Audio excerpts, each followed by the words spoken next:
Anong sadya ni Aling Ana? Bakit may dalang papel? Nagbabahay-bahay para humingi ng tulong. Hindi daw kasi makalabas ng ospital ang anak dahil kulang ang pambayad sa ospital. Yung anak ba niya na nanganak? Magkano binigay mo? Oo, wala nang iba. Magkano binigay mo? Wala. Ha? Wala kang binigay kahit 100 man lang? O kaya 20? Bakit ako magbibigay?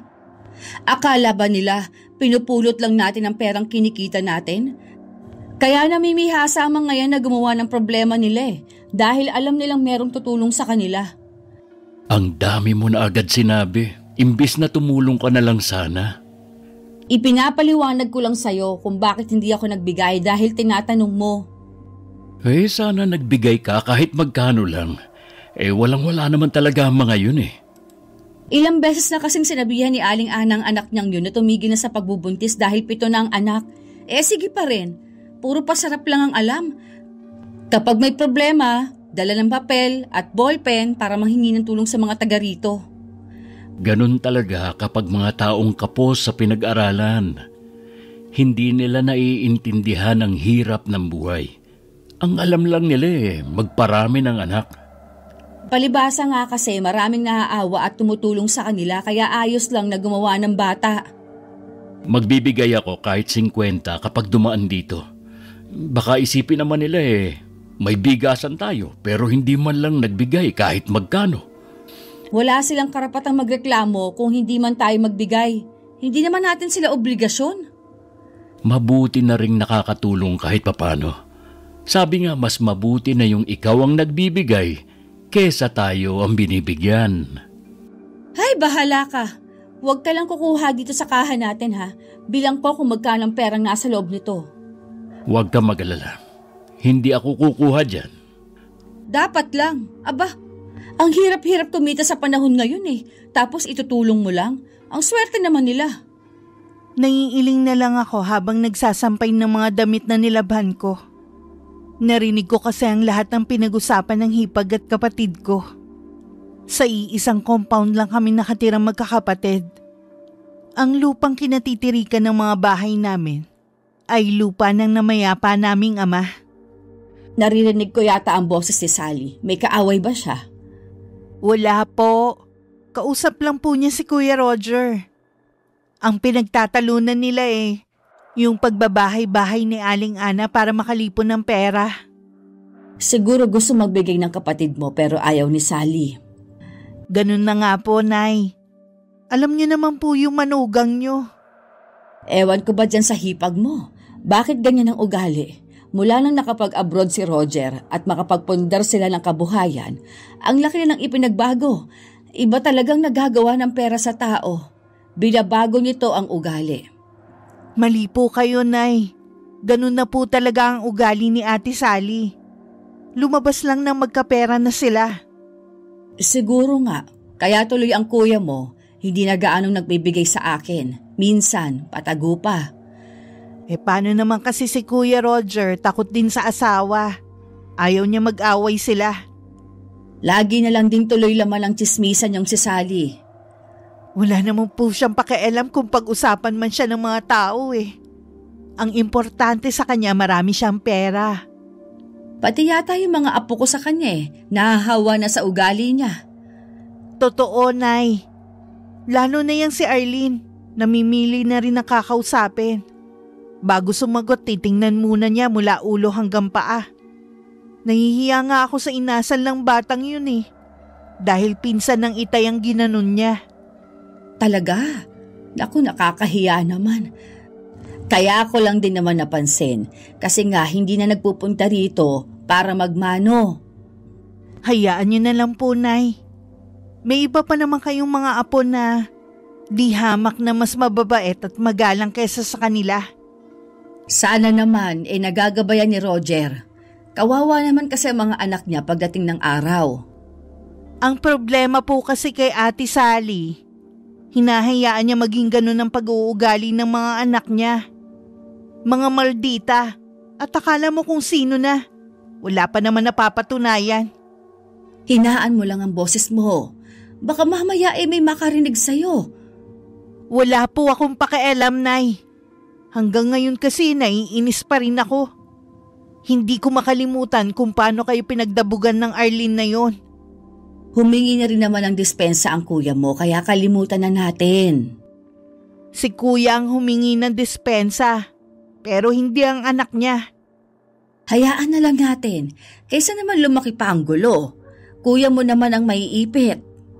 Sige na nga po. Pupunta muna po pala ako sa bayan. Tatanungin ko rin si Ate Connie kung magpapasabay siya sa akin. Alang-alang kay Kuya Roger at Inay kaya maayos ko pang pinapakiharapan ng hipag ko at mga pamangkin. Pero sa totoo lang hanggat maaari ayoko na silang makaharap. Pero dahil kami rin ang magkakapit-bahay, lagi rin kami nagkikita. Oh, aalis kaya ata, Tere? Pupunta ako sa bayan. May kailangan lang akong bilhin. Ganun ba? Siya nga pala. Nakita kong anak mong si Jason kasama ng mga kaibigan niya. Puro yata barkadang inaatupag. Nagpaalam naman sa akin ng anak ko. Hindi ko siya pinaghihigpitan sa pakikipagkaibigan niya. Basta alam niya ang limitasyon niya. Tsaka may tiwala naman ako sa kanya. Nako, ang mga kinakaibigan mga anak ng kasambahay ng mga mayayaman dito sa atin. Hindi man lang pumili-pili na mga kaibigan. Tingnan mo mga anak ko, lagi ko silang sinasabihan na pumili ng mga kakaibiganin. Dapat katulad namin na may pera. Kaya pala ang mga anak mo mga suplada at hindi basta namamansin. Kung umasta parang kung sino ng reyna na hindi mabali ang leeg. Hindi ko yata gusto ang mga sinasabi mo sa mga anak ko. May problema ka ba sa amin, ha? Wala naman ate. Basta wag mo na lang pakikialaman ang buhay namin mag-ina. Oh, bakit? Tingin mo, may mararating ang anak mo? Tingin mo mapagtatapos mo siya ng pag-aaral, ha? Di ba kasasabi ko lang na wag mo na kaming pakialaman ng anak ko? Bakit naman? Asawa ako ng kuya mo. Yun na nga Hipag lang kita. Kung umasta ka parang pinapalamon mo na kami. Kung makapagsalita ka, akala mo kung sino ka na. Wala nga kayo sa kalingkingan namin Sige na, wala na kami sa kalingkingan ninyo. Mahirap na kami at hindi nyo kalibel. Oh, masaya ka na ba? Wala naman kasing masama kung sa umpisa pa lang aamin ka na. Sige te, nagmamadali kasi ako Ayan na pala si kuya. Mabilis na akong lumakad palayo at sa unahan na lang nag-abang ng tricycle palabas. Nagtataka naman ang kapatid ko na napatitig sa asawa. Ano na naman ang sinabi mo kay Tere? Wala. Ano naman ang sasabihin ko sa kapatid mo? Bakit nagmamadali siyang umalis? Nakita naman niya akong parating. Aba malay ko. Tanungin mo siya pagbalik. Talagang tatanungin ko siya mamaya. Bakit ba lagi na lang ang tingin mo sa akin kontrabida sa kapatid mo? Totoo naman, di ba? Hindi ko alam kung bakit ang init ng dugo mo sa kapatid ko at sa anak niya. Kasi naiinis sa kanya si Arlene. Ang hilig kasi mambuska ng pamangkin mo. Para yun lang? Turuan mo rin ang mga anak natin na matutong makisama sa mga kamag-anak natin dito. Akala mo rin kasi kung sinong mga umasta. Kaya malayo ang loob sa iyo ng mga anak mo Lagi ka nilang kumakampi sa mga pamangkin mo kaysa sa kanila.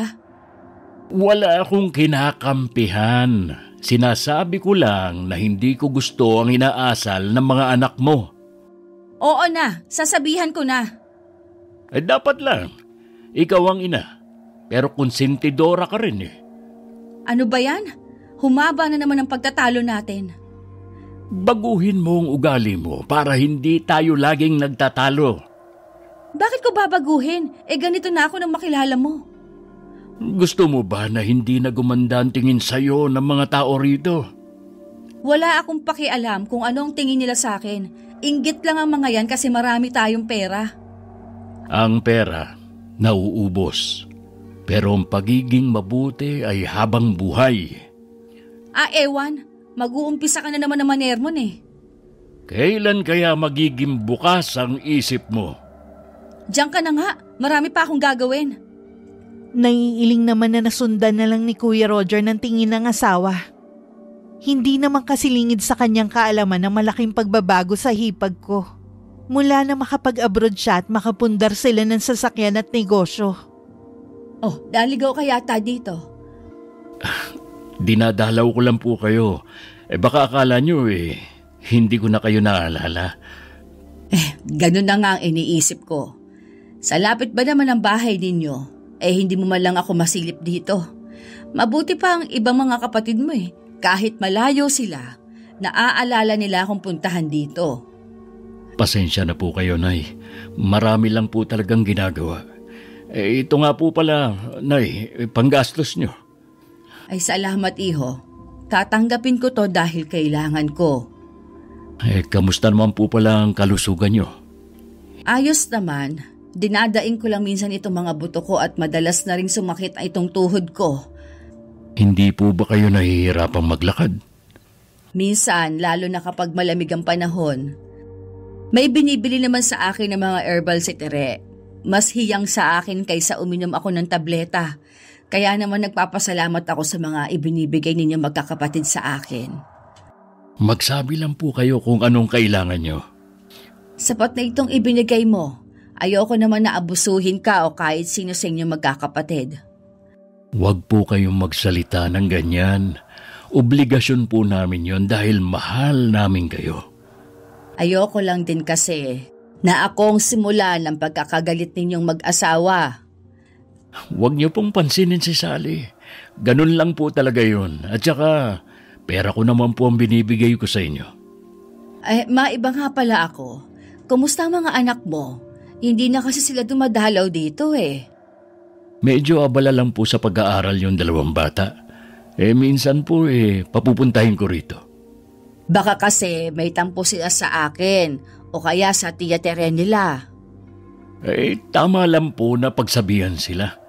Ayoko na lumaki sila na walang takot at walang respeto sa mga nakatatanda sa kanila. Salamat anak. At kahit malayo nang narating mo hindi mo pa rin nakakalimutan ang mga pangaral namin ng itay mo. Siyempre naman po, Nay. Hindi ako pwedeng baguhin ng pera. Ay, napahaba ng kwentuhan natin. Hindi pa kita inaalok man lang ng merienda. Ayos lang, Nay. Katatapos ko lang din magmerienda sa bahay. Siya nga pala. Wala ka na bang balak bumalik sa ibang bansa para magtrabaho? Yun nga po ang gusto ni Sally Pero sabi ko sa kanya, sapat na naman ang naipon ko at ang negosyo namin.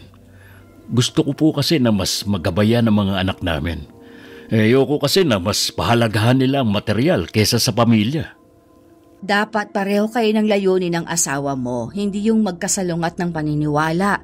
At saka, dapat mas sa iyo nakikinig ang mga anak ninyo. Sisikapin ko po na masupil ang pag-uugali ng mga anak namin. Huwag mo sanang mamasamain ang mga sinasabi namin, ha? Hindi po, Nay. Alam ko naman po na tama kayo sa napansin nyo. Nakikita ko naman po ang mga yon. Paano po? Hindi na po ako magtatagal. Aalis po kasi ang mag-iina ko. Ako muna ang tatao sa tindahan. Darating din kasi ngayong araw ang delivery ng mga bigas. Sige, dalaw ka na lang ulit dito sa bahay, ha? Opo, Nay. Dadalasan ko na po ang pagpunta rito. Pagbalik ni Kuya Roger sa bahay nila, hindi na maipinta mukha ng hipag ko. Alam kasi ng asawa na galing siya sa bahay ng nanay namin. Akala ko ba maya-maya pa kayo aalis? Naiinip na kasi ang dalawa mong anak, kaya pinagbihis ko na. Anong ginawa mo sa bahay ng nanay mo? Dinalaw ko lang si Inay. Baka naman meron na naman silang sinusumbong sa'yo. Walang sinasabi ang inay tungkol sa kalusugan niya ang pinag-uusapan namin. Kung sakali man na meron silang isumbong, totoo naman. Kaya lumalayo ang loob ng mga anak mo sa kanila Puro sila paninira. Anong puro paninira? Yang mga anak mo kasi ang pagsabihan mo. Hindi ko gusto na nawawalan sila ng respeto sa lola at tiyahin nila. Parang sinasabi mo na basta sa mga anak natin Ano pa nga ba? Dahil na rin sa'yo, kaya ganyan ang pag-uugali nila. Alam mo, ikaw ang may problema Tama nga sinasabi ni Arlene. Naiimpluwensyahan ka na ng mga kapatid mo. Ano ang tingin mo sa akin, bata? May sarili akong pag-iisip.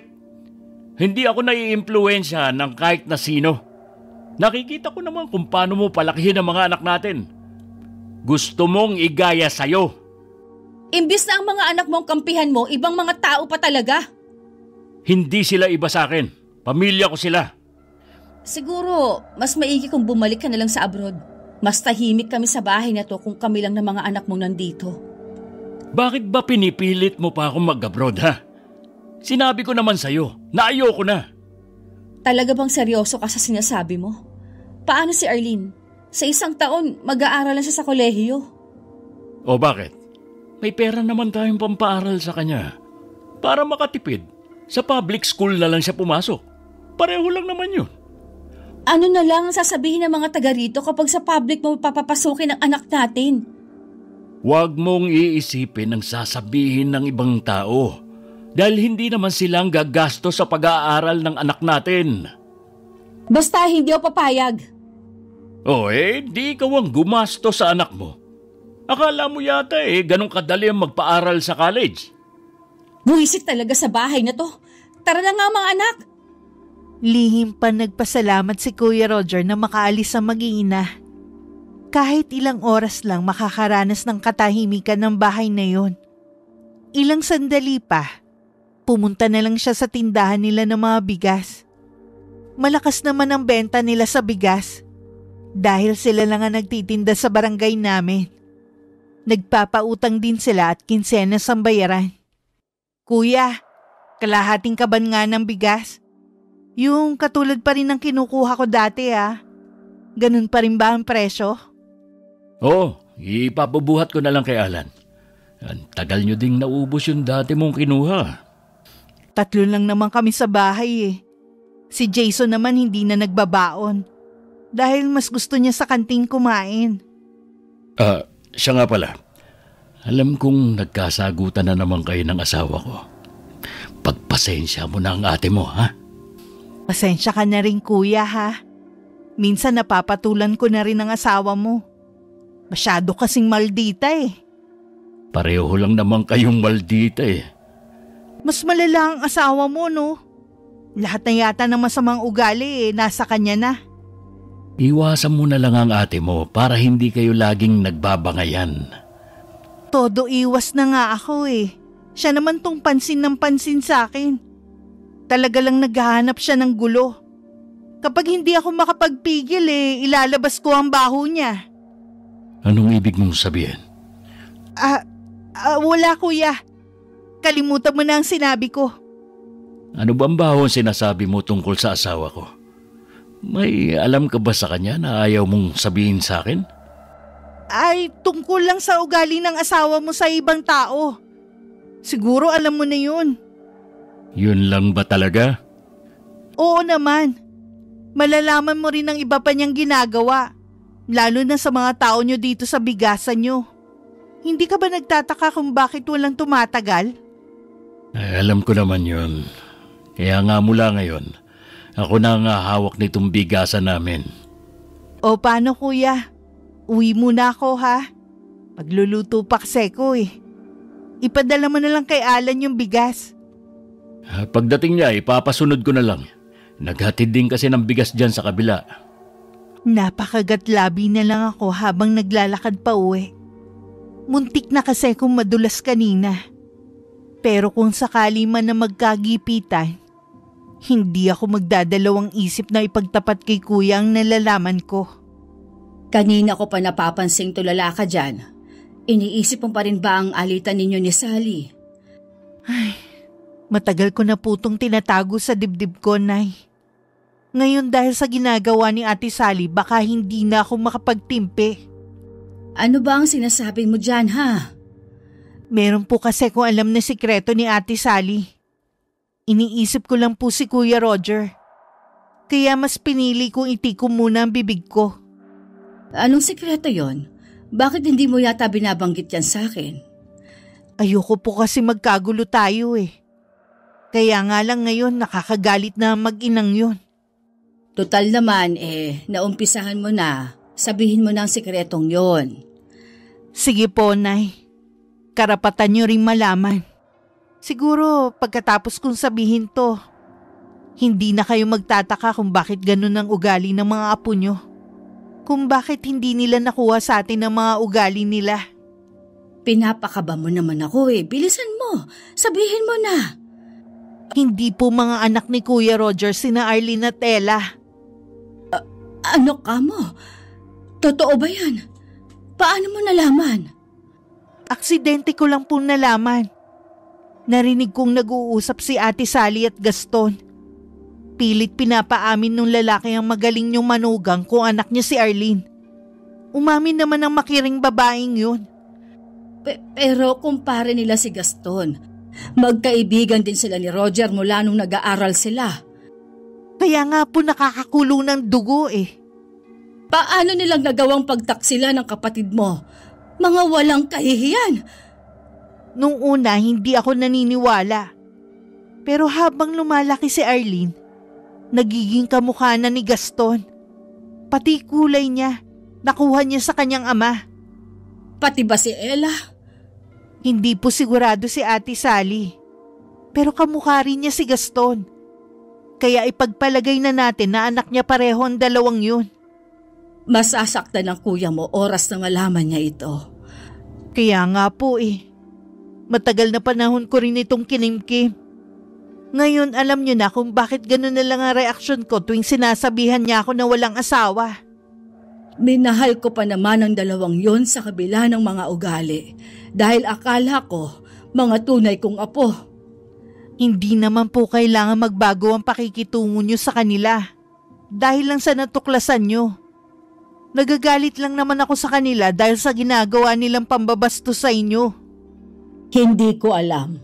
Sa ngayon, itago na muna natin ito. Pero kailangan pa rin natin itong sabihin sa kuya mo balang araw. Kukuha lang po ako ng tamang tiyempo. Oras na malaman ni Kuya Roger ang baho ng asawa niya. Tingnan ko lang kung makakapagyabang pa siya.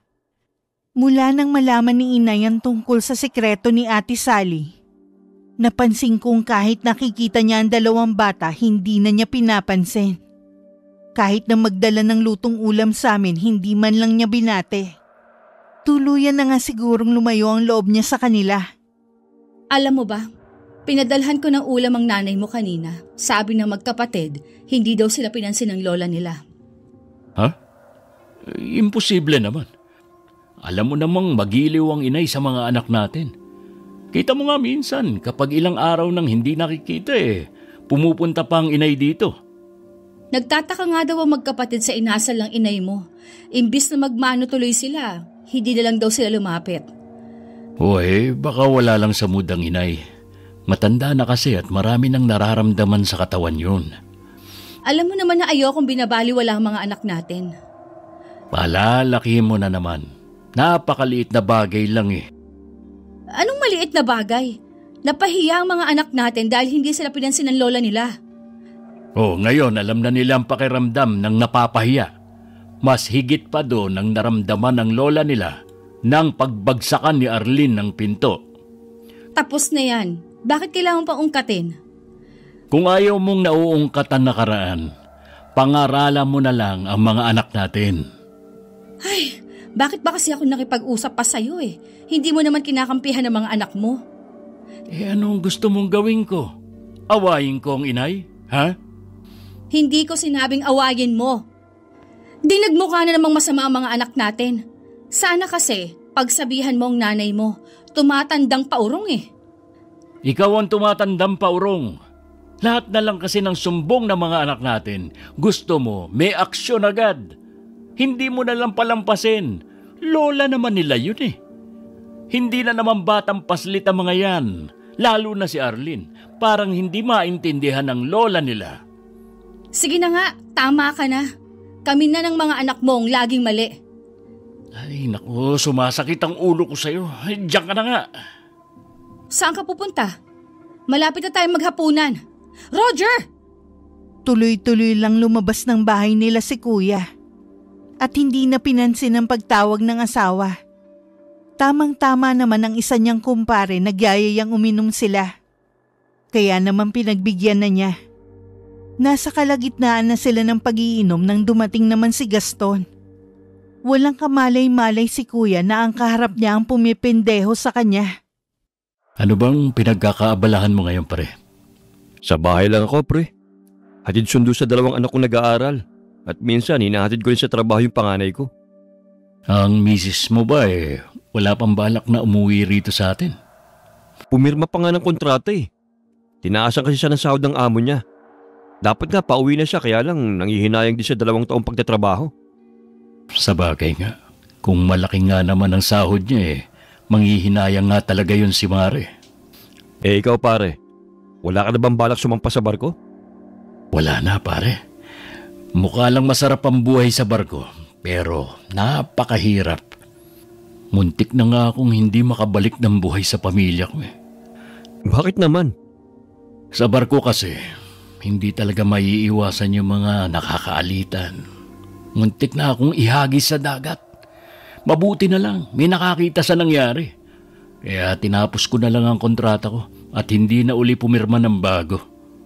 Mahirap nga yung ganun. Maaga kagad mabibiyuda ang misis mo. Tsaka naisip ko na lumalaki yung mga anak namin na wala ako sa tabi nila. Ayokong ang pahalagahan lang nila ay material na bagay. Sa bagay nga, tama ka dyan pare. Sa isang taon may kunahiyo ka na rin pala, no? Oo. Sabi ko kay Sally sa public na lang papasukin. Parehong ayaw ng mag-ina. Bakit naman kasi sa public? Kung kaya mo naman pag-aralin sa private. Nagiging practical lang kasi ako. Paano kung ayaw ni Sally? Hindi kasi sa lahat ng oras siya ang masusunod. Sa pagkakataong ito, makikipagmatigasan ako sa kanya. Baka mamay pag-awayin niyo pa ang bagay na yan. Sa maraming pagkakataon, lagi siyang nasusunod. Pues, hindi na ngayon. Mukhang lasing ka. Kung ano-ano na kasi sinasabi mo. Hindi pa naman, pre. Pero wala akong balak magpakalasing ngayon. Maya-maya uuwi na rin ako. Kung ganoon sasabay na ako sa'yo. Isa lang naman ang daan natin Nang maubos nga ang isang bote ng alak, nagpaalam na rin si Kuya Roger sa kaibigan. Sumabay na rin sa kanya ang kaibigang si Gaston. Kinabukasan nakita namin ng inay na umalis si Ate Sally. Kaya nagkaroon ng pagkakataon si Kuya na pumunta sa bahay. Saan pupunta ang asawa mo at nakapustura pa? Meron lang daw pong pupuntahan na binyag. Bakit hindi ka sumama kung binyag pala? Kasi po, Nay, hindi ko namang kilala yung pupuntahan niya. At saka, tamad ako na umattend sa mga ganon. Kung ako sa'yo, huwag mong aalisan ang tingin ng asawa mo. Bakit naman po, Nay? Tsaka, matagal na pong lumalakad mag-isa si Sally. Tuwing umaalis ang asawa mo, laging nakapustura. Hindi ka ba nagtataka? Nay naman, huwag niyong sabihin na pinag-iisipan niyo ng hindi maganda si Sally. Hindi po magagawa ni Sally ang magloko, lalo't may mga anak na kami. Alam ko po na galit kayo sa kanya, pero sana naman po huwag namang umabot sa pag-iisipan niyo siya ng hindi maganda. Nagpapaalala lang ako sa iyo, iho. Nabalitaan mo na siguro yung nangyari kay Ben. Nabalitaan ko nga po yung nangyari sa kanila ng asawa niya. Nakakagulat nga po Akala mo kung sinong mahinhin yung babae. Tuwing linggo, lagi pang nasa simbahan. Yun pala, may sikretong malupit. Anong nakakatawa?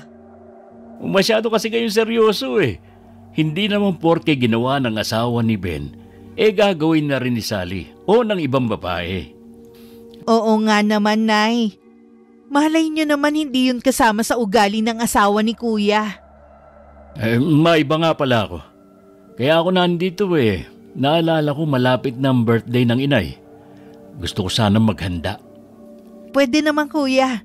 Mag-ambag na lang tayong magkakapatid. Kahit na. Makita ko lang kayong kumpleto sa araw na yon, masaya na ako. Nay, ilang birthday nyo rin na wala ako. Gusto ko sana'y maghanda na nandito ako sa tabi nyo. Kahit simple lang pong handaan. Oo nga, Nay. Minsan lang sa 1 taon kayo magba-birthday eh. Kayo na nga ang bahala. Ayoko lang nung sobrang garbo, ha? Matanda naman na ako para ipaghanda pa. Oh, ikaw nang bahala, Tere ha. Sabihin mo lang kung magkano ang ambagan natin magkakapatid. Sige kuya, sasabihan kita agad kapag nakausap ko na ang mga kapatid natin. Sandali pa kami nag-usap ni kuya tungkol sa birthday ng inay. Nang makaalis siya, kinausap ko naman ng masinsinan ng inay tungkol sa mga sinabi niya kanina. Naisip ko kasi na karapatan ng kuya mo na malaman ng katotohanan kahit masaktan pa siya, kesa naman sa habang buhay siyang lokohin ng hipag mo. Nandun na nga po tayo, Nay, pero paano natin sasabihin sa kanya? Ako nga po ilang beses ko nang tinangkang sabihin nun, pero pinangungunahan ako ng takot ko. Sumasagi din sa akin na paano kapag hindi naniwala sa akin si kuya. Wala po tayong pinangahawakang ebidensya. Ikakailalang yun ni Ate Sally at baka tayo pa ang lumabas na masama. Kitang-kita naman na hindi kahawig ng kuya mo ang 2 bata Ang lakas ng dugo ng Gaston na yon. Sang-ayon naman po ako na dapat malaman ni kuya. Pero kailangan po muna natin pag-isipan kung paano natin sasabihin sa kanya. Sigurado po kasi na malaking gulo to.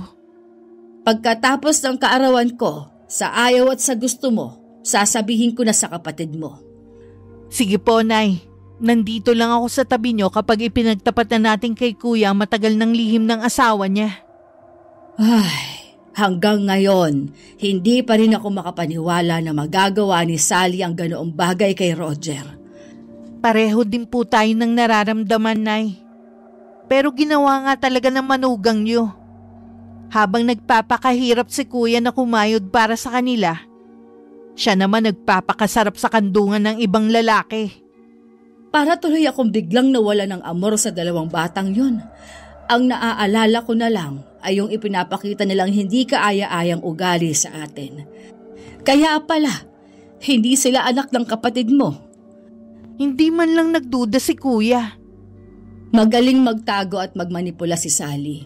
At isa pa, mahal na mahal siya ng kuya mo. Kung hindi ko nga mismo narinig na pinag-uusapan nila, hindi ko rin maiisip na naglolo ko pala si Ate Sally. Gumawa na ng paraan ng Panginoon na matigil na ang kanyang kalokohan. Pero bakit kailangan mo pang ilihim ng ilang taon? Sinabi ko naman sa inyo ang dahilan ko. Wala akong pakialam kung maniwala man si Roger sa atin o hindi. Basta't sasabihin natin sa kanya. Iniisip ko rin ang 2 bata. Sila kasi ang maiipit kung sakali. Oras na malaman nila ang totoo, ayoko na silang makita sa bahay ni Roger. Wala silang karapatan doon. Higit sa lahat, sa perang pinaghirapan ng kapatid mo. Nang mga oras na yun habang magkausap kami ng inay, nagtatalo rin pala ang mag-asawa. Tutol kasi si Ate Sally sa plano ng kapatid ko na mag-ambag para sa birthday ng nanay namin. Wala naman ako nakikitang masama kung mag-aambag ako. Lahat naman kami magkakapatid mag-aambagan sa birthday ng inay.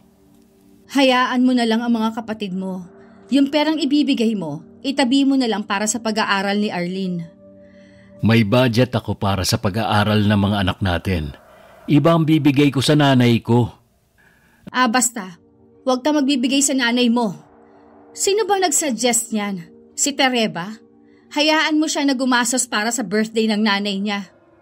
Ako ang nagsabi na maghanda para kay nanay. Minsan lang naman sa 1 taon Lagi naman siyang pinaghahanda ng mga kapatid mo, kaya hayaan mo na sila. Ilang taon din na hindi ko kasama ang inay sa mahalagang araw niya. Kaya gusto ko, maghanda siya na nandito ako. Mahirap ba namang intindihin yun? Ay ewan, kaartehan lang naman yan Bakit niyo pa paghahandaan matanda na rin naman ang nanay niyo. Huwag na tayong magtalo pa. Pera ko naman tong gagastusin ko Huwag mong kalilimutan, mag-asawa tayo kaya pera ko rin yan. Pues hindi mo ako mapipigilan sa bala kong gawin. Talaga bang sinusubukan mo na ako ha? Dati naman, sinusunod mo lahat ng sinasabi ko sa'yo Bakit ngayon nagmamatigas ka na? Bakit? Wala ba akong boses sa bahay niya ito? Hindi ba ako pwedeng magdesisyon? Ang gusto ko lang naman unahin mo ang pamilya natin, hindi ibang tao. Nanay ko yun, hindi ibang tao. Sige, unahin mong nanay mo kaysa sa aming mga anak mo. Intindihin mo naman, minsan lang to. Wala akong pakialam. Ganyan ba talaga ang tunay mong ugali? Ang sama mo! Ngayon ako nang masama sa paningin mo? Kami ng mga anak mo? Palibhasa kasi, nagpapa-impluwensya ka nga talaga sa pamilya mo. Nahawa ka na sa ugali nila. Bakit ba ang sama ng tingin mo sa pamilya ko, ha? Hindi ka naman nila pinapakitaan ng masama mula noon, ah. Dahil ba sa napagsabihan lang ang mga anak natin, kaya ka nagkakaganyan? Para din sa kanila yun. Nandito ako para pangaralan ng mga anak natin. Wala silang karapatan ni pagalitan sila. Kaya naman pala lumalaking sutil ang mga anak natin dahil na rin sa'yo. Mababait ang mga anak natin. Ayaw lang nilang pinakikialaman sila. Hindi mo ba naiisip, ha? Kapag nagkaroon ng emergency dito sa bahay at pareho tayong wala, sa tingin mo, kanino sila lalapit? Natural sa mga kamag-anak natin dito. Kaya hindi tama na ituring nilang iba ang lola nila at mga kapatid ko. Dahil napapagod na si Kuya Roger sa pakikipagtalo sa asawa, tinalikuran na lang niya ang babae. Si Ate Sally naman nagingit-ngit ang kalooban na sumugod sa bahay namin. Ate, may kailangan ka? Nandyan bang nanay? Nandito ako. Tumuloy ka, Sally. Mukhang mahalaga ang sadya mo, ah. Ngayon ka lang kasi ulit nagpunta dito. Dahil po sa inyo, nag-aaway kami ni Roger. Teka nga lang, ano naman ang kinalaman ng inay sa pag-aaway niyo? Hayaan mo siyang magsalita, Tere. Gusto pala ni Roger na mag-ambag sa birthday ninyo. Siya naman itong mapilit Hindi kasi ako sang-ayon sa kanya. Sabi ko, itabi na lang ang pera niya para sa pag-aaral ni Arlene sa college. Sa 1 taon pa namang magkukoleyo ang anak mo Ang birthday ng inay minsan lang sa 1 taon. Tsaka, hindi lang naman si Kuya mag-aambag pati kami. Wala akong nakikitang masama sa plano ni Kuya Roger. Ang gusto ko lang kasi unahin niya ang mga anak namin at hindi ibang tao. Lalo na ngayon, wala na siyang trabaho. Baka dumating ang araw na magipit kami dahil lagi niya kayong inuuna. Hindi ibang tao ang inay. Kung tumulong man ng kuya, nasa kanya na yon. Wala kang karapatan na pangunahan siya sa desisyon niya. Mag-asawa kami kaya may pakialam ako sa desisyon niya at lalo na sa pera niya. Hindi mo yun maiintindihan, Tere, dahil wala ka namang asawa. Ang kapal naman ng mukha mo na tawaging asawa. Kasama ba sa pagiging asawa yung habang naghahanap buhay ang asawa? Lumalandi naman sa ibang lalaki. Anong ibig mong sabihin? Oh, bigla ka yatang namutla dyan. Alam na namin, matagal mo ng lihim.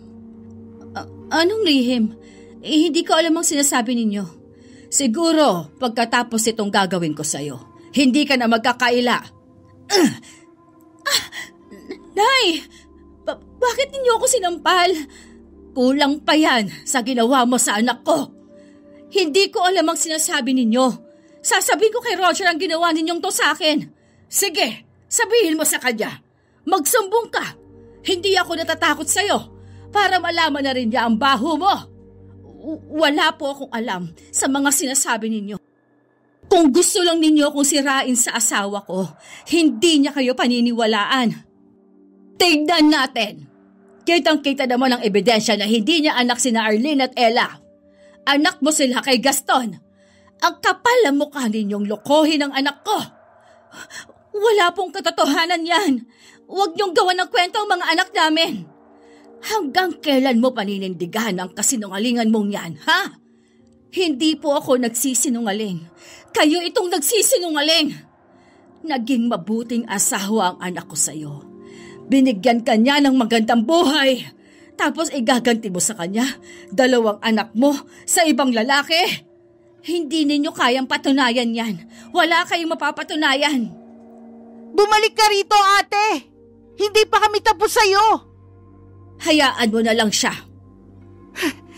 Para siyang binabad sa suka sa sobrang putla. Halatang takot na takot siya.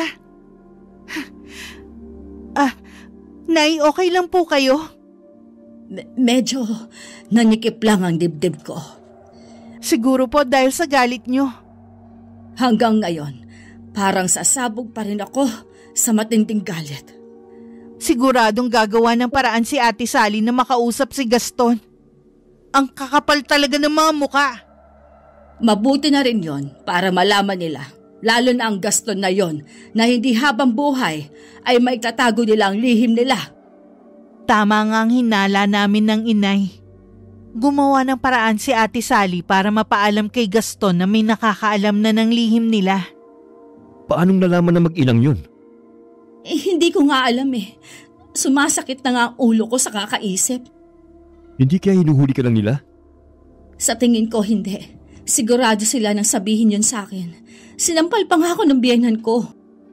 Kailangan nating tawagin ang lahat ng santo para hindi makarating kay Roger.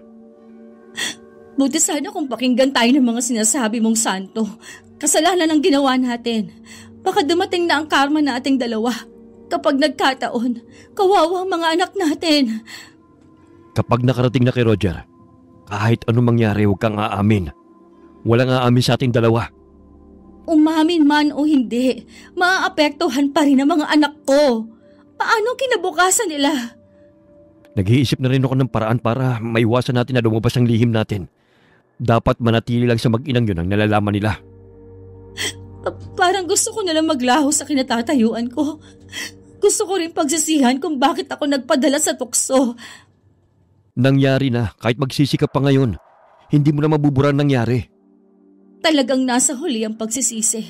Napakatanga ko talaga. Ang ganda na nga ng buhay ko. Gumawa pa ako ng problema. Hindi lang naman ang buhay niyo mag-ina masisira eh. Kung sakaling lumabas ang iniingatan nating sikreto, pati mga anak ko. Sigurado ring hihiwalayin ako ng asawa ko. Kung gano'n naman pala, gumawa ka ng paraan. Nag-iisip na nga ako ng paraan eh. Kung sakali ba, handa kang pumatay. Ha? Anong ibig mong sabihin? Ito lang ang naiisip kong paraan. Kailangan mawala ang mag-inang yun. Natatakot ako. Paano kung pumalpak ang plano natin? Magdadagdagan lang ang kasalanan natin. Sige nga, ikaw mag-isip ng paraan. Para na ako mababaliw nito. Huwag mong sabihin yan. Kaya nga gagawa tayo ng paraan eh. Bahala ka na nga. Talaga masakit na ang ulo ko. Ilang gabi na rin akong hindi makatulog. Lalo kang paghihinala ng asawa mo kung hindi mo aayusin ang sarili mo. Oo na. Basta gumawa ka ng paraan para matapos na ang problema natin. Dumating ang araw ng birthday ng inay. Nagtaka si Kuya Roger kung bakit hindi pa nakabihis ang kanyang mag-iina. Oh, bakit hindi pa kayo nakabihis? Hindi kami pupunta. Talaga bang nakikipagmatigasan ka? Oo. Total, hindi mo naman ako sinunod.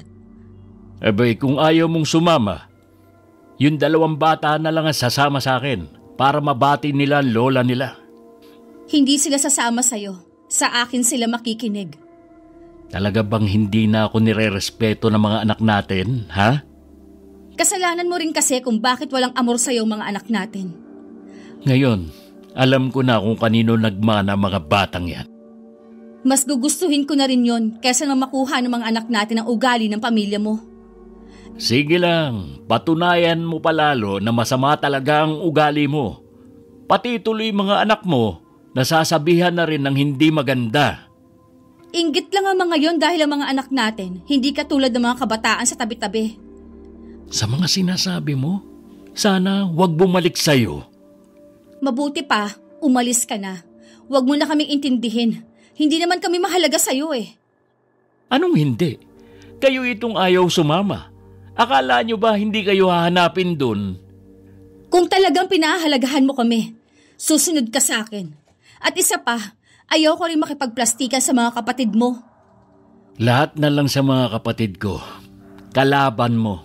Kahit wala namang ginagawa sa'yo. Umalis ka na nga. Ang dami mo pang sinasabi. Naiiling naman si Kuya Roger na umalis na lang. Pagdating sa bahay, naroon na lahat ng kapatid namin at mga pamilya nila.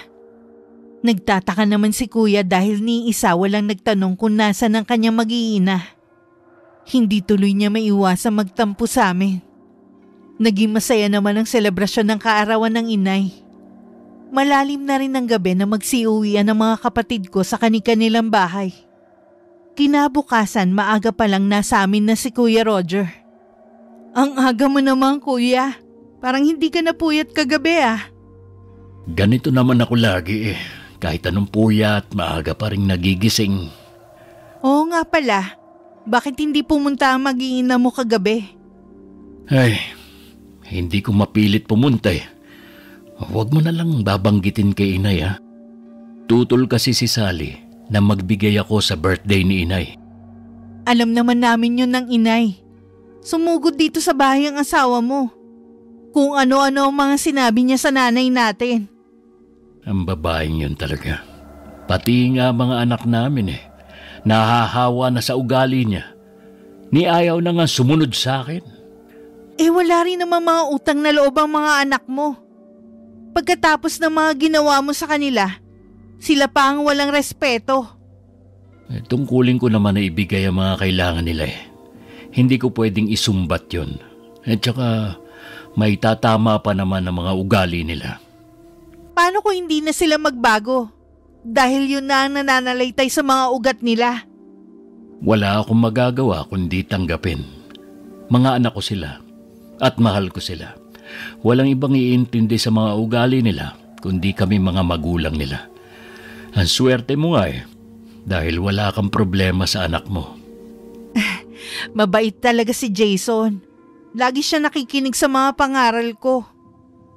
Sana tularan siya ng mga anak ko na maging mabait at masunurin. Kuya, may gagawin ka ba sa mga susunod na araw? Wala naman. Bakit? Meron kasi kaming sasabihin ni nanay Pero hihintayin ko siya kung kailan siya magsasabi. Tungkol saan ang sasabihin niyo? Tungkol to sa asawa mo. Hiningi na namin ang opinyon ng mga kapatid natin. Lahat sila sumasang-ayon na ipagtapat na sa'yo.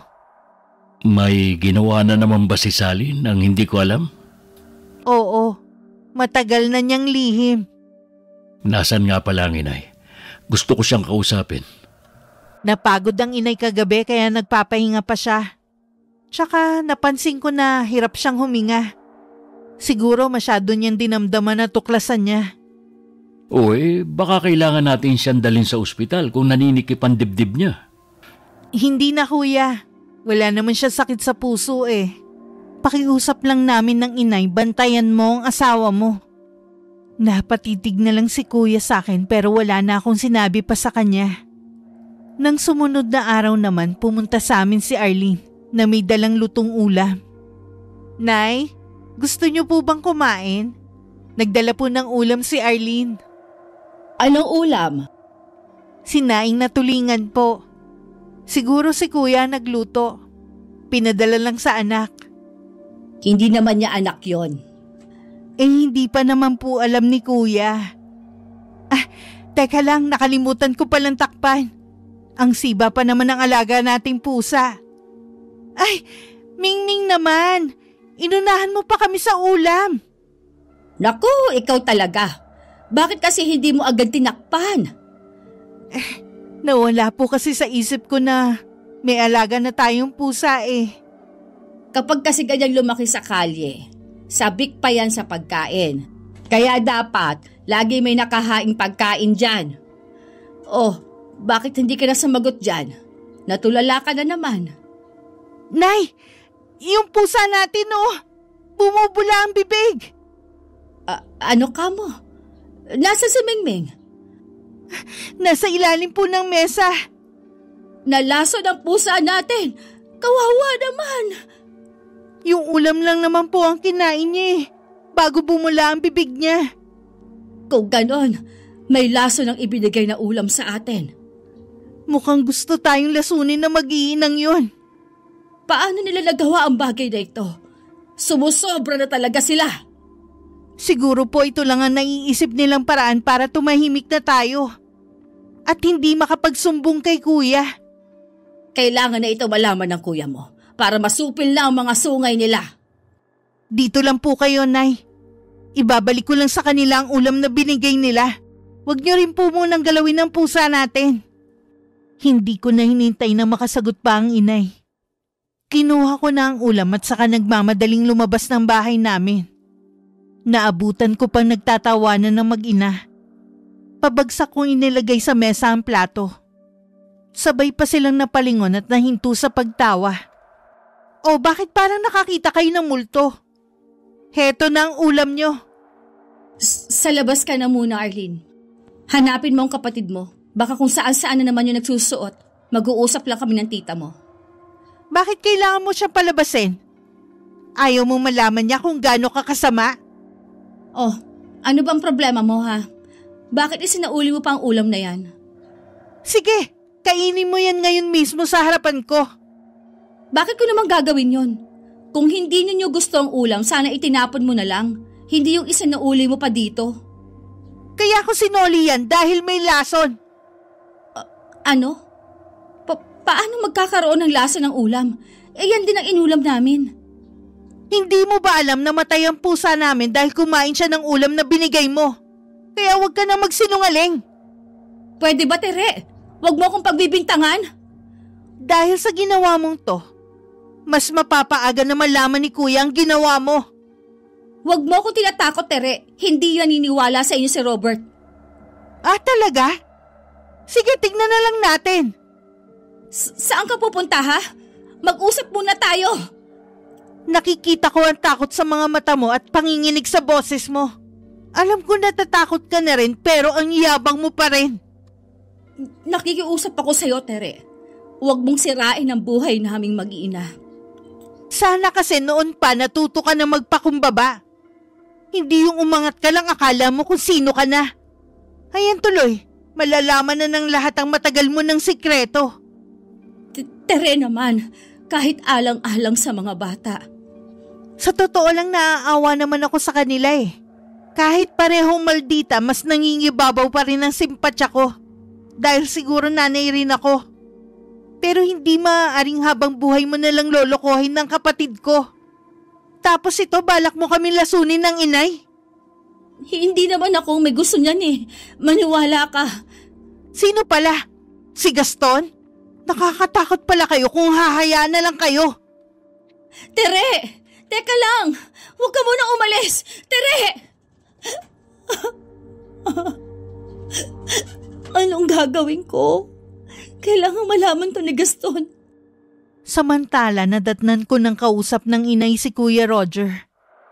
Namumula rin sa galit ang mukha ng kapatid ko habang nakatingin sa wala ng buhay na pusa. Nang umuwi siya sa bahay nila, sumunod ako sa kanya. Baka kasi kung anong maisip niyang gawin. Wala doon ang hipag ko at hapon na nakauwi. Saan ka nang galing? Ha? Kanina pa kita hinihintay ha? Meron lang akong binili sandali. Sinungaling! Ang sabihin mo, nakipagkita ka sa lalaki mo. Mali ka lang iniisip mo. Huwag ka nang magkaila pa. Alam ko na ang lahat. Huwag ka maniwala sa sumbong ng kapatid mong yan. Ginagawa lang nila ako ng kwento. Paano mo nagawa ang bagay na ito? Lahat binigay ko sa'yo. Tapos ito lang igaganti mo. Ang kapal pa ng mukha mo na sa akin pa ipaako ang mga anak mo sa ibang lalaki. Roger, maawa ka sa amin. Huwag mong hayaan na masira ang pamilya natin. Ikaw ang sumira sa pamilyang ito. Tapos balak mo pa lasunin ang inay ko at kapatid. Dapat sa inyo, makulong na lalaki mo. Wag, Roger. Maawa ka. Paano mga anak natin kapag nakulong ako? Sana bago nyo naisipang manlason ng tao, inisip mo na kung paano mga anak mo. Lahat gagawin ko. Huwag mo lang ako ipakulong. Sa mga sinasabi mo, para mo na ring inamin ang mga kasalanan mo sa akin. Kahit naman kasi itanggi ko pa, malalaman mo rin ang totoo. Minahal at tinuring kong mga anak ang dalawang bata. Kahit noon, may nabubuo ng hinala sa akin na baka hindi ko anak si Arlene. Pero mas nanaig ang pagmamahal at tiwala ko sa iyo. Parusahan mo na lang ako sa ibang paraan. Huwag mo lang akong ipakulong. Kawawa ang mga anak ko. Kunin niyo ang damit niyo mag-iina at lumayas na kayo sa bahay na ito. Hindi mo kami pwedeng palayasin dito. May karapatan din ako sa bahay na ito. Nakakalimutan mo na ba? Mag-asawa tayo. Hindi ko rin nakakalimutan na ilang beses mo kong pinagtaksilan. Nagbunga pa ang ginagawa niyo. Kaya mamili ka. Aalis kayo ng mga anak mo o ipakukulong ko kayo ng lalaki mo. Saan naman kami pupunta ng mga anak ko kapag umalis kami dito? Hindi ko na problema yon. Sa kalsada kayo matulog kung gusto mo. Huwag ka namang maging malapit sa amin. Kung talagang mahal at itinuring mong anak sina Arlene at Ella, hindi mo hahayaan na masira ang buhay nila. Minahal ko sila. Pero mas mahal ko ang inay na binalak mong lasunin. Mabuti pa, te. Puntahan mo na ang mga anak mo sa kwarto nila. Kanina pa sila umiiyak eh. Walang dapat sisihin kundi kayo. Ganyan ba talaga kalaki ang galit niyo sa aming mag-iina, ha? Pwede ba, te? Huwag mo nang iligaw ang usapan. Malaking kasalanan ang nagawa mo. Pasalamat ka na lang hindi ka ipapakulong ni Kuya. Mabuti na rin na umalis na kayo dito. Hindi rin kami matatahimik kung nandito kayo. Baka kung ano pang balakin niyo sa amin eh. Aalis kami. Pero hindi ako papayag na hindi kayo magbayad sa ginawa ninyong ito sa amin. Hindi ako madaling magpatawad sa mga taong nagkakasala sa akin. Kahit ang dalawang dalagita matalimang titig sa amin ni Kuya habang palabas ng bahay dala ang kanilang gamit. Napapailing na lang talaga ako. Ni hindi man lang nagpaalam o nagpasalamat sa'yo. Kahit ba hindi ka nila tunay na ama, sana naman tumanaw sila ng utang na loob. Ano pa ba ang aasahan mo sa mga anak ni Gaston? Ayos ka lang ba, Kuya? Kung gusto mo sa bahay ka na lang muna. Ayos lang ako dito sa bahay. Kailangan ko ring asikasuhin ang bigasan. Hindi ko pwedeng iasa yon sa mga tauhan lang. Talaga bang hindi mo ipapakulong si Ate Sally at Gaston? Naaawa kasi ako kina Arlene at Ella. Hindi ko maatim na mawalan sila ng ina. Gusto ko nga sanang paiwan sila dito kanina. Pero alam ko, sasama pa rin sila sa nanay nila. Sana naman may matuluyan sila. Nakakaawa naman kasi kahit papano. Walang dapat sisihin sa nangyayari sa kanila, kundi si Sally. Nag-aalala rin ako sa mga sinabi niya. Sa kabila na kasalanan naman niya, siya pa talaga may ganang magbanta. Mayabang lang siya, pero wala naman na siyang magagawa. O paano kuya, uuwi muna ako sa amin ha? Punta ka na lang doon kapag gusto mo makipagkwentuhan. Tandaan mo, lagi kami nandito ng inay. Oo, kapag hindi ako abala, pupunta ako sa inyo. Mula nung palayasin sina Ate Sally, wala na kaming balita sa kanila. Ang nakarating sa aming balita ay ang biglang pag-uwi ng asawa ni Gaston. Pinalayas na rin daw ang lalaki sa bahay nila dahil sa ginawa. Naisip ko tuloy na baka magkasama na sila ng hipag ko. Dahil sa kahiyan na tinamo at sakit ng kalooban na baling tuloy ang atensyon ni Kuya sa alak. Para hindi mapabayaan ang negosyo niyang bigasan, ako muna ang nag-asikaso. Kawawa naman ang kapatid mo. Kanina ba kumain siya? Opo, Nay. Pinilit ko siyang kumain dahil alam ko na iinom na naman siya ng alak. Grabe ang ginawang perwisyo ng babaeng yon sa kuya mo. Hindi ko talaga siya mapapatawad. Ganon din po ako. Oo nga pala, Nay.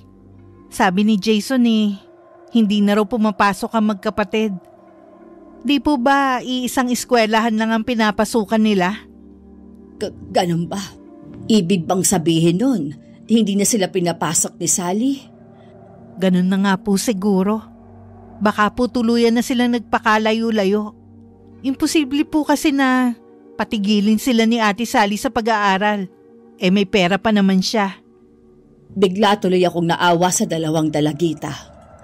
Kasalanan naman kasi ng nanay nila kung bakit nagkaganon ang buhay nila ngayon. Alam na yon ng kapatid mo? Ayaw niya po kasing pag-usapan, kaya hindi ko pa nababanggit. Ay, wala tayong magagawa kundi ang ipagdasal na lang sila. Hindi naman nila kasalanan ang ginawa ng kanilang mga magulang. Lagi naman po silang kasama sa mga dasal ko. Kahit nga po si Jason naaawa sa kanila. Nagpapatulong nga siya sa mga kaklase para mahanap ang magkapatid. Gusto raw niya kasing bigyan ng konting tulong. Maganda ang naging pagpapalaki mo sa anak mo sa kabila na wala siyang ama sa kanyang tabi. Minsan po yata namamana rin ng ugali Kahit kasi naghiwalay na kami ng ama niya, mabait naman po yun. Siguro nga, Iha. Nang mga oras na yon, nagtatalo naman sina Ate Sally at Gaston. Tama nga ang hinala ko na baka magkasama sila. Kasalukuyan silang nasa lumang bahay ng mga magulang ng lalaki.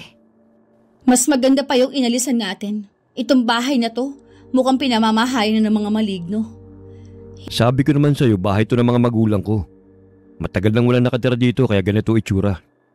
Hindi ba pwede umupa na lang ng medyo disenteng bahay? Hindi kami tatagal ang mga anak ko dito. Kailangan natin maging praktikal ngayon kaysa maubos ang pera natin. Kasalanan lahat to ng mag-inang yun Hindi ako papayag na hindi makaganti sa kanila. Miserable na nga ang buhay natin Naiisip mo pa talaga maghiganti? Kung hindi man kami makabalik sa dati naming buhay, mabuti pang maging miserable na rin ang buhay ni Roger para maging amanos na kami. Ano naman ang gagawin mo, ha? Bibigyan ko ng matinding karamdaman si Roger hanggang sa maubos ang kanyang pera sa pagpapagamot sa sakit na walang lunas. Hindi kita maintindihan. Paano mo naman gagawin yun? Sa pamamagitan ng barang. Ha? Barang? May alam ka sa pambabarang? Oo, natutunan ko to sa yumao kong ina. Nang makilala ko si Roger, kinalimutan ko na ang bagay na yon. Pero dahil sa ginawa niya, ibabalik ko itong muli at sa kanya ko gagamitin. Hindi maganda yung pinaplano mo. Hindi mo ba alam? Pwede mo malik sa yung barang kapag nabigo kang ipataw yun sa biktima mo? Alam ko naman yun. Sinisiguro ko sa'yo na hindi ako mabibigo. Sinubukan pang muling pigilan ni Gaston ang hipag ko sa masama niyang plano. Pero desidido na ang babae sa kanyang balak. Nabalot na kasi na matinding galit ang puso niya. Nang tulog na ang dalawang anak, lumabas siya ng bahay. At doon nagsagawa ng orasyon. Naiiling na lang si Gaston habang pinapanood niya ang ginagawa ng hipag ko. Sa ngalan ng prinsipe ng kadiliman, na siyang makapangyarihan sa kailaliman ng lupa, maging dito sa lupa, bigyan mo ko ng sapat na lakas at kapangyarihan para sa sumpang igagawad ko sa aking asawa, kapalit ng aking kaluluwa.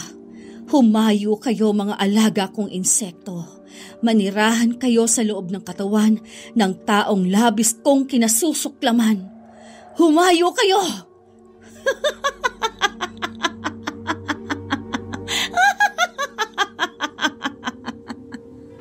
Nagising si Kuya Roger ng umagang yon na masama ang pakiramdam. Nagulat din siya dahil biglang lumaki ang tiyan niya. Pakiramdam din niya merong gumagalaw sa loob ng tiyan niya at pilit na gustong lumabas. Hindi maipinta ang mukha niya sa sakit na nararamdaman nang pumunta sa amin. Hindi ko alam kung anong nangyayari sa akin. Basta paggising ko, ang sama ng pakiramdam ko.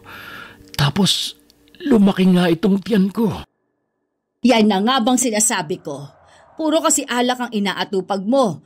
Minsan wala pang laman ng tiyan mo, umiinom ka na.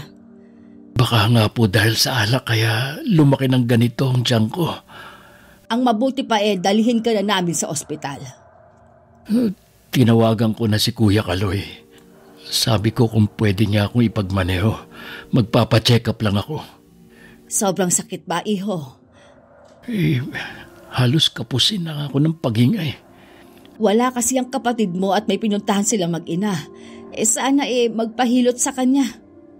Oo nga po. Hiyang pa naman ako sa hilot ni Tere. Akala ko nandito siya kaya dumaan muna ako rito. Gusto mo ba ng maligamgam na tubig? Hindi na po, Nay. Para kasing may nakabara din sa lalamunan ko eh. Ano nga kaya ang sakit mo? Sana naman hindi malala. Hindi naman po siguro. Ngayon lang naman nangyari to sa akin. Oh, ayan na pala ang Kuya Kaloy mo eh.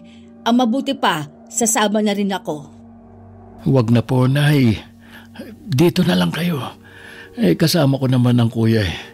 Hindi naman niya ako pababayaan. Sige, mag-iingat kayo ha. Hindi naman nagtagal ang dalawa kong kuya sa ospital.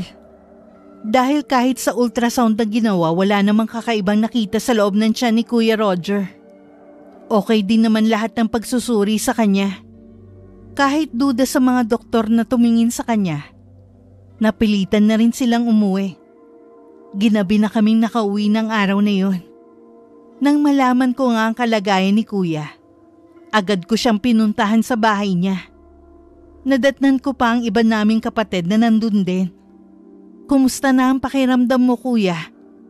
Pasakit pa rin ang tiyan ko. Tingnan mo, lalong lumalaki. Daig ko pa ang buntis nito eh. Mukhang malala nga ang kalagayan mo. Bakit pinauwi ka ng mga doktor? Yun nga ang pinagtataka namin eh. Wala naman daw akong sakit. Pinasuri ko na rin ang tiyan ko pero wala naman sila nakita. Ano nga kaya ang sakit mo? Kung wala naman nakita sa'yo, hindi kaya... Bakit hindi mo tuloy ang sasabihin mo? Kuya, hindi kaya may bumabarang sa'yo? Sino naman ang gagawa nito sa akin? Wala naman akong kaaway.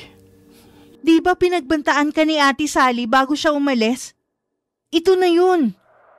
Walang iya naman. Siya na nga itong may kasalanan sa akin.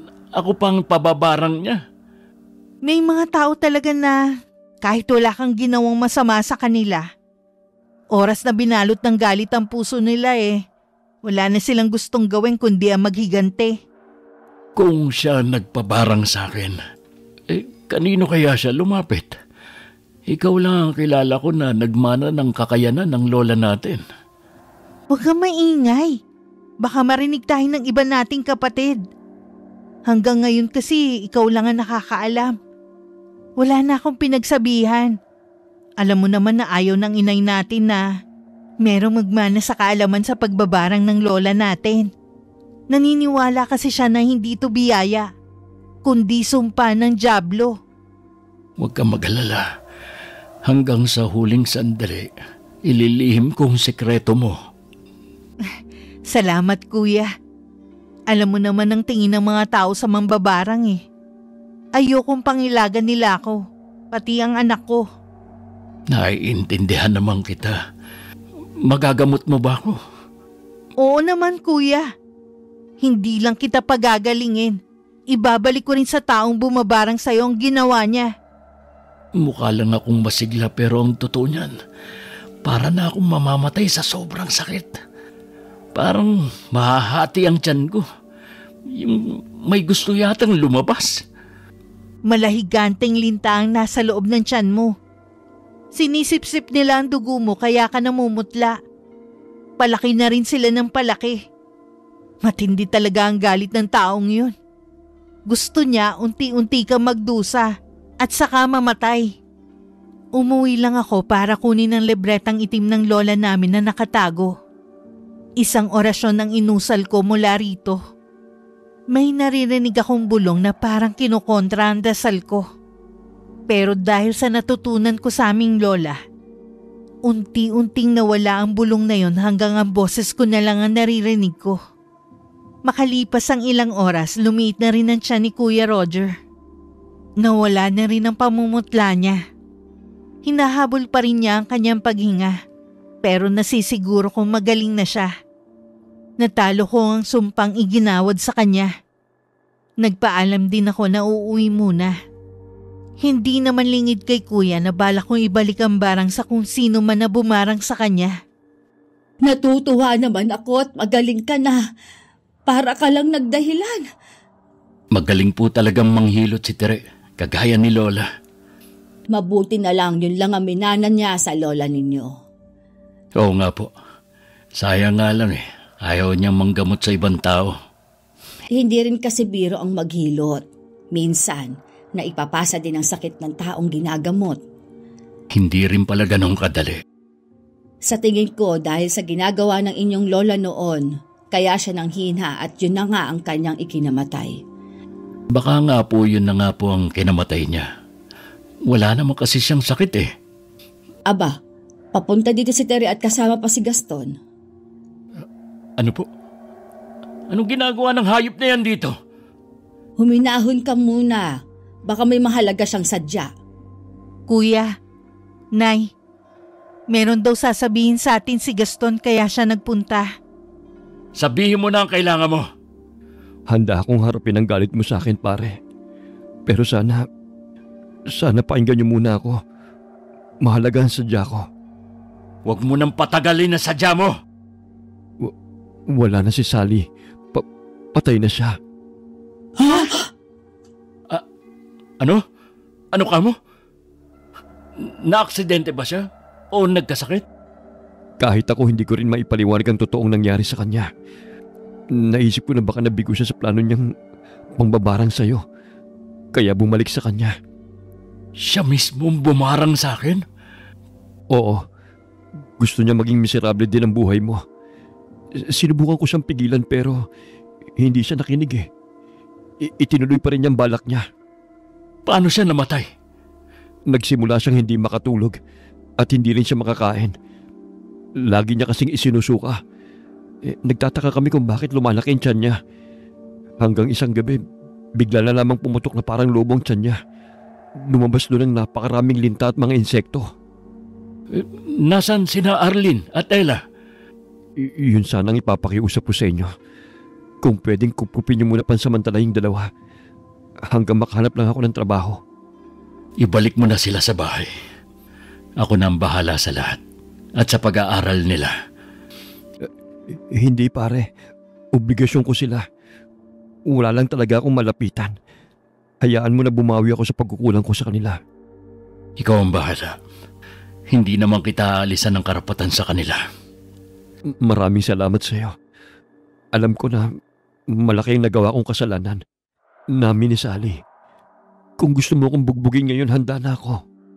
Sapat na ang naging kamatayan ni Sally para mapagbayaran ng mga kasalanan niyo. Sana maging aral na sa iyo nangyari. Bumawi ka rin sa pamilya mo. Oo, ganun talagang gagawin ko. Makikipag-usap ako sa asawa ko para maayos na namin ang problema namin. Good luck sa iyo. Hangad ko pa rin ang tagumpay mo sa buhay. Salamat pare. Nagkamay pa ang dalawa bago umalis si Gaston. Hindi ko alam kung nahalata nila ang pagkatulala ko mula kanina. Nang marinig ko ang sinapit ni Ate Sally.